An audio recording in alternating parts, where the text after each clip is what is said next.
Hello, today I'd like to start the lesson by recapping Hargreaves and Willis on labelling from a few lessons ago. What you need to do is read the yellow boxes, write it out and fill in the gaps. On this slide you'll see that I've filled in the answers in red, so I'll just read them out to you if you can check whether you're correct or not. So David Hargreaves studied a boys' secondary school in the 1960s. He found the boys were cheeky to teachers, didn't do their homework and were disruptive in class. These boys played up due to being labelled as less able because they were in the bottom sets. He found boys in the higher sets were more successful and rewarded for it.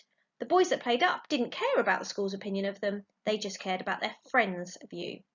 Then on the other side we've got Paul Willis and his learning to labour study. So he studied a school in 1977. He followed 12 boys in the year 10 who called themselves the lads. They deliberately messed around, had a laugh and teased the hard-working students. Willis said this was not because of labelling, but was instead that the boys saw through the lies of education. These lies included being told that if they worked hard, they'd get a good job. The boys chose instead to mess around and make the most of being young.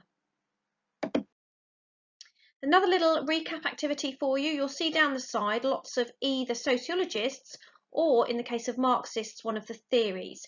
What I want you to do is just match them up. So down the other side is the argument that sociologists made. So what I need you to do is match them up, please, and write them out. So let's have a look then. So if we look at Bordeaux first, so Bordeaux, cultural capital, you can see the arrow goes to that he argued that middle class see their culture and interests as superior and that this is what is taught in schools. Paul Willis, we just talked about, argued that boys in his 1970s study messed around and had a laugh with the lads because the school system had lied to them. Ray and Francis said that working class parents didn't have good knowledge of schools and people to help their children do better in school. Then we've got Strand. Strand is the one that argued that Indian, Bangladeshi and Pakistani families had parents who were interested in their education and therefore their children were likely to do well. Then we've got Sewell, who argued that boys from ethnic backgrounds were more likely to seek respect of friends rather than teachers and would mess around. Then we've got the Marxists. We know that they argue that private schools are unfair as they are mainly for those that can afford them, and that doesn't include the proletariat, so they would lose out. Then we've got Hargreaves. So we know that Hargreaves argued that boys in his 1960s study messed around because they'd been labelled negatively by the teacher. And then Ball is the guy that looked at sets. So he talked about sets being used as a way of labelling the top set students saw themselves as more able and the bottom set students as less able. Now, unfortunately, I know that if you're watching this as a recording, my picture is taking over the bottom two quotes and you can't read them. But if you look on the previous slide, you'll be able to find them in full. Unfortunately, there's no place on this slide for me to be able to easily move where I'm talking to you. Okay, so let's move on. Let's start looking at gender. So today your title is Differences in Gender and Attainment. So put the date and today's title, please. Okay, so we're going to start by looking at some statistics here. So if you look at this graph here, what you've got is either boys or girls and those that achieved attainment levels in the different years, so from 1996 up to 2004, looking at the percentage that achieved the benchmark grades. So what that meant was GCSEs at grade C. So what you need to do is you need to have a little look and see if you can write down 3 things about these statistics and which gender you think seems the more successful. So remember, you can look at writing down specifics of who got what. You can look at trends over time. So how did the girls go from 1996 to 2004? And what about the boys? What was the difference between girls and boys? There's all sorts of things you can jot down there. But hopefully you can see that the gender that seems more successful all of those years is the girls, the green column. And you need to think about why. So a couple of bits to jot down.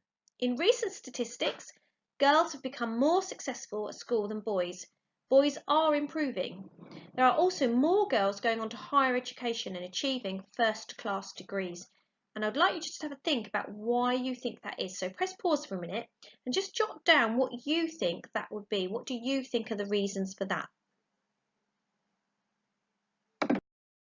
You need to put a title in your books, Why Are Girls Improving in Attainment? And then either using the information on the next slide or the information on a handout, which is actually attached to wherever you got this from. So be that Show My Homework or the Google Classroom. And you need to just split that information to make yourself a mind map under 4 sections. Changes in job opportunities, changes in norms, changes in the law, and the feminist movement. So make sure all of your information is onto a mind map in your book. It'll take a page, I would suggest. These are all the bits of information then on the sheet that you need to complete and fill in into your mind map.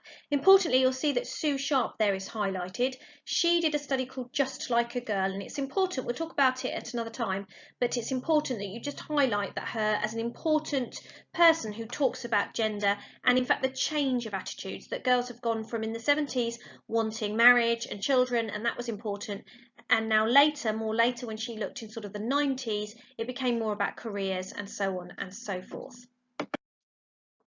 Finally, I just want you to try and do this. So why are girls improving in their attainment? And I just want you to write 100 words, so it's really concise, lots of detail, no waffle. Why is girls' attainment improving? Why are girls outperforming the boys? Think of all the things you've written, get it into 100 words, write it down. Thank you.